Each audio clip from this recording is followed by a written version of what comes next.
پھر اس میں اقیم الصلاۃ کا لفظ ہے۔ نماز قائم کرنے میں اس کی تمام شرائط اور آداب کا اہتمام کرنا ہوتا ہے، خوشی اور خضوع کے ساتھ نماز ادا کرنا ہوتا ہے، اور نماز جس چیز سے روکے اس سے رکنا ہوتا ہے۔ سب سے اہم چیز جس کو اس سال کے بارے میں تھیم بنایا گیا وہ کیا ہے؟ ان الصلاۃ تنہی عن الفحشاء والمنکر۔ کیا وجہ ہے کہ آج ہم نمازی بھی ہیں اور ہماری زندگی سے فحش اور منکر نہیں نکل رہا؟ کیونکہ نماز کا دنیا میں سب سے بڑا فائدہ انسان کو جو مل سکتا ہے نا، کیا ہے کہ نمازی کا دل فحش اور بے حیائی میں نہیں لگتا، وہ برائیوں سے رکا رہتا ہے۔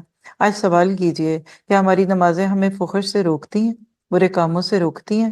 کیا ہم نمازوں میں اللہ کے سامنے کھڑے ہونے کو محسوس کرتے ہیں؟ ہمیں منہ سے کہنا پڑتا ہے کہ میں نمازیں ویسے بری پڑھتی ہوں، کوئی بات نہیں، میرے حال حلیے پہ نہ جائیے، مجھے ایسے نہ دیکھیے۔ اور یہ جو ہے نا قوموا للہ قانتین، دن میں 5 وقت نماز کے لیے کھڑا ہونا۔ اور آپ میرے ہاتھوں کو دیکھیے، یہ حکم ہے، ہاتھ یوں، یہ یہ جیسے ریسٹ ہوتی ہے نا جہاں گھڑی باندھتے ہیں، اس کے اوپر یوں، اور آنکھیں کہاں؟ جہاں آپ کا سجدہ ہے۔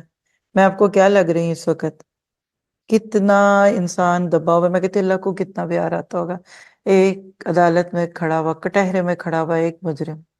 آپ دن میں 5 بار اللہ تعالیٰ کے حکم سے کھڑے ہو جائیے ان جگہوں پہ کہ جہاں پہ اس نے آپ کو کھڑا کرنے ہونے کا حکم دیا ہے۔ آپ دیکھیں گے کہ آپ کی زندگی سے وہ سب چیزیں نکل جائیں گی، کیونکہ آپ نے اپنے رب کو فیس کرنا ہے۔ تو کل جو قیامت کے دن آپ کے میرے ساتھ ہونے والا ہے، نماز اس کی تیاری کرتی ہے۔ لکھیے، نماز کا قیام انسان کو قیامت کے دن اللہ تعالیٰ کے سامنے کھڑے ہونے کی یاد دلاتا ہے۔ میدان محشر میں کھڑے ہونے کی ریہرسل کا نام ہے قیام۔ رکوع اللہ کے آگے جھکنا، سجدہ اللہ کے حکموں کے آگے جھکنا۔ اور آپ اور میں یہ دن میں 5 بار کام یہ کر کے بعد میں پھر ویسے کہ ویسے، تو یاد رکھیے کہ پھر وہ نماز نہیں ہے۔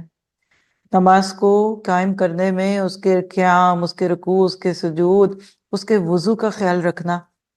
اور ایک جملہ نوٹ کرنا چاہیں تو کر لیجئے، نماز کو جو اس کا حق دے گا وہی دنیا میں اپنا حق پائے گا۔